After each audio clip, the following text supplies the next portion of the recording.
हिंदुस्तान दुनिया का सबसे बड़ा लोकतंत्र है जिसका सबसे बड़ा उत्सव है चुनाव। दरअसल चुनाव ही लोकतंत्र का आधार है जो आम जनता को अपने नीति निर्धारकों को चुनने का मौका देता है। लेकिन चुनाव आयोग की तमाम कोशिशों के बाद भी जिस तरह से देश में वोट प्रतिशत में इजाफा नहीं हो पा रहा, उसे लेकर कई सवाल खड़े हो रहे हैं। हालांकि वोटिंग परसेंटेज का यह आंकड़ा राज्य दर राज्य अलग है और इसके पीछे कई तर्क भी हैं। 2024 चुनाव में भी जो पोल परसेंट का आंकड़ा सामने आया उसे बिलो एवरेज ही कहा जाएगा। अब ऐसे में बहस चल पड़ी कि क्या वोट ना करने वाले लोगों के लिए सजा का प्रावधान होना चाहिए और क्या ऐसा करना संभव भी है।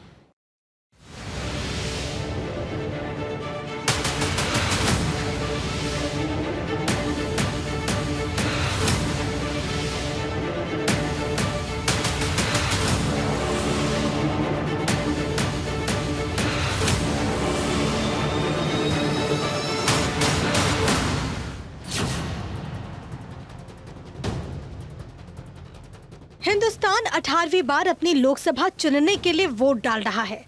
समय के साथ साथ हिंदुस्तान में चुनावी नारे भी बदले, चुनाव प्रचार का तरीका बदला, जातीय समीकरण भी बदले, लेकिन तमाम कोशिशों के बाद भी कुछ नहीं बदला तो वो है मतदान का प्रतिशत। 18वीं लोकसभा के लिए 3 चरण के चुनाव पूरे हो चुके हैं। 543 में से 283 सीटों पर लोगों ने अपने मताधिकार का प्रयोग कर दिया, लेकिन मतदान प्रतिशत का आंकड़ा 70% के भी नीचे है। पहले चरण में 21 राज्यों की 102 लोकसभा सीटों पर वोट डाले गए। मतदान का प्रतिशत 66.14% रहा।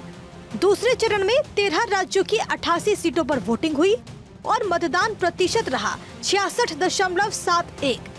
तीसरे फेज में 12 राज्यों की 94 सीटों पर वोटिंग हुई, जिसमें 65.68% ही वोटिंग हुई।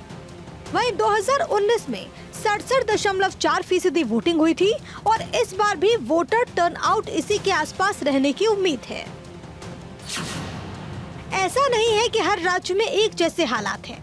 त्रिपुरा में 80.92% लोगों ने वोट डाला, अरुणाचल प्रदेश में 77.68, गोवा में 76.06, कर्नाटक में 70.64, मेघालय में 76.6, बिहार में 55.95 तो यूपी में 57.95% वोटिंग हुई। माना जाता है कि इन 2 राज्यों में एक बड़ी आबादी दूसरे शहरों में रहती है, जिसके वजह से मतदान का प्रतिशत कम है। बहरहाल कारण जो भी हो, लेकिन एक स्वस्थ लोकतांत्रिक देश के लिए मतदान प्रतिशत में इजाफा होना तो बेहद जरूरी है।